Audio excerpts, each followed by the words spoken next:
Really exciting fight at welterweight in our co-main event. We have Brazil's Warlley Alves taking on Tunisia's Mounir Lazzez, the sniper. And Matt, what a performance Mounir Lazzez put on in his UFC debut. This is a guy that a lot of people were excited about coming out of UAE Warriors and some of the different promotions that he's been with. I know he's fought with Brave CF as well.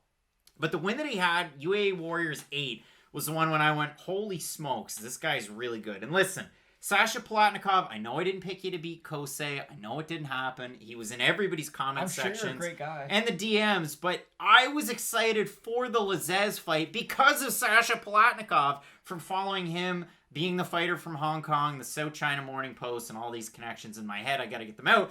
But I was excited about that fight. So from then on, it was like, okay, Mounir Lazzez, very good striker. If you can finish Sasha Palatnikov in the first round, you're something special. Then he goes on to beat Arbor Murati back in February, and then it was only a matter of time before the UFC came calling. So he fights Abdulrazak Alhassan, and I know we both picked Abdulrazak Alhassan, and we didn't know that Abdulrazak Alhassan off that long layoff was going to look as bad as he did in the Lazzez fight. I thought he was going to be Chaos Williams. Chaos Williams fight, but Munir Lazzez looked amazing. Can't take anything away from his striking was definitely on point. His chin was definitely on point in that fight as well. He's taking on a really tough test in this fight in Brazil's Warley Alves. Won the Ultimate Fighter Brazil Season 3 with a win over Marcio Alessandre Jr. And then after there, beat Alan Jouban, beat Nordine Taleb, first round guillotine over Colby Covington.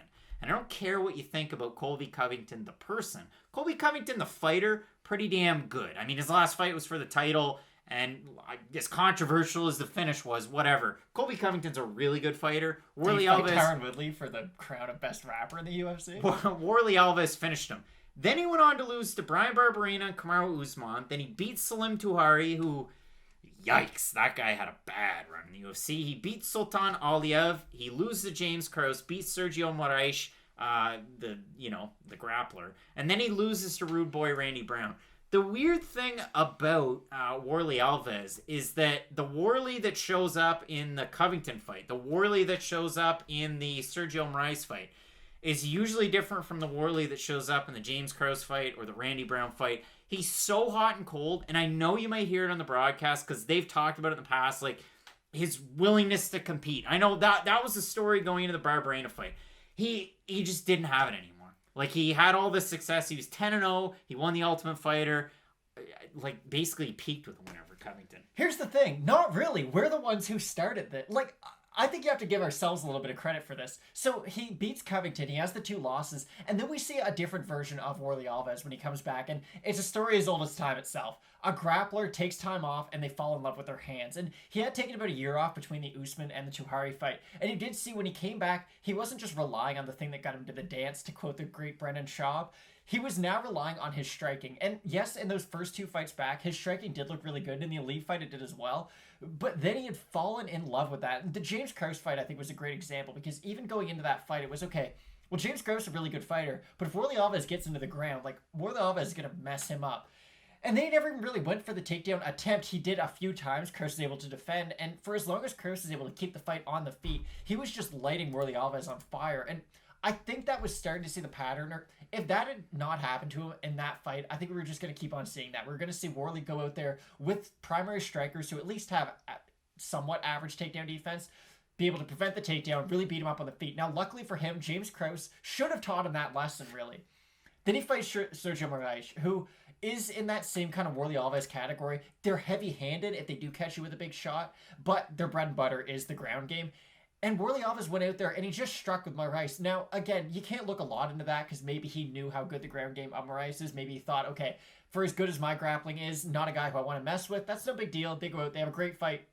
He wins that by knockout. But again, Sergio himself was quite old at the time in which they fought, so it's just another weird fight, and the long list of weird fights for Warley Alves. And then he fights Randy Brown, and it was weird, and I'm not going to say we're clairvoyants here or anything, but you can kind of see him as he's walking out to the cage. Something is off with Warley Alves. I don't know if he's distracted. I don't know what's going on. But like the time that Shogun fought Anthony Smith, and Shogun's like, it's like somebody was cutting onions right in his face before the fight. Yeah, Shogun looked devastated on his way to the cage, to say the least. And it was just weird. It always just seemed like Warley Alves had something better to be doing against Randy Brown. And Randy Brown, a guy who, really good striker, really good wrestler, but not really known for his overall jiu-jitsu game, Randy Brown submitted Warlley Alves off of his back. And throughout that fight, Warlley Alves, he's like kind of talking to people who aren't there, and he's not really looking at Randy Brown. And it reminds me a lot of when Paulo Filho fought Chael Sonnen way back in the day when he had missed weight in their second fight. And he's just not overly interested in the fight itself against Chael Sonnen.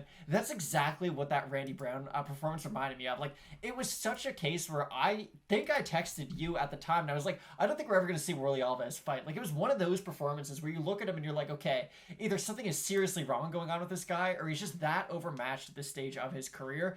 No matter which answer we kind of got from that last performance, I don't know what he's going to do to Munir Lazzez. Like, in this fight, if you get grappling Warlley Alves, I'd say he probably wins this, and I don't think that's a hot take. Warlley Alves is a great grappler in MMA. He really understands it. He really puts it together, but we haven't seen that in, 5 years? Just over 5 years? Warlley Alves is who Gilbert Burns would have been if he wasn't able to mesh all of his skills together. Yeah, so it's really tough to tell, and if Warlley Alves wants to strike with Munir Lazzez, it's kind of silly because it's his nickname, but he is a sniper. He's a really technical striker, and he has a lot of power. And especially in the type of spots where Warlley Alves can kind of shine in his striking, if it's in the pocket, well, Munir Lazzez is his hands are like pistons, and I know that's an overused term as well, so I'll stop there.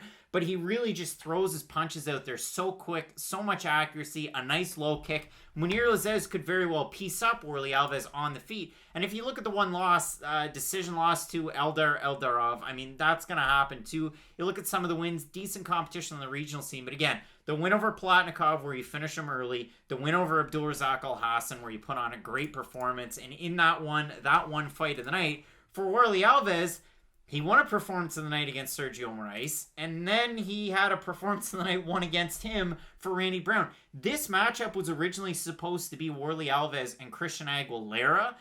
I think the only reason why this is a co-main event is because it's such a showcase for the UAE and Munir Lazzez, and if Munir Lazzez gets a win, holy smokes. This is a guy that trains out of Team Nogueira in Dubai. Again, I've seen on the UFC website where they say he's out of the UAE. I see where it said that, he's from Tunisia. So representing Team Nogueira Dubai. If Lazzez wins this, it's a huge opportunity. So if we look at the Tapology picks, really interested to see them. 411 so far, early sample size, 88% Lazzez, 55% by knockout, 40% by decision. If we have a look at our handy-dandy odds here that I've written down, Alves opened at Pick'em, -115, now plus 176. Munir Lazzez open -115, now a -215 favorite. It all depends on what Warlley Alves shows up, and that's a huge unknown, but based off the last 5 years, it's too much of an unknown for me. I'll go with Munir Lazzez. Again, originally it was supposed to be Alves versus Christian Aguilera, a good striker, a guy that has a lot less in terms of reach than Munir Lazzez does. He's very much a guy that hits inside the pocket. Lazzez has a ton of reach on Aguilera. And just an odd one to switch up to go from Christian Aguilera to Munir Lazzez. It really is. And for Munir Lazzez, there's just so many things I like about him in this fight, especially against Alves. And again, you can say maybe the peak of Alves is higher than what you see for Lazzez in the future. If that's your opinion, I can't argue with you. But it's just this last run that Warlley Alves has been on.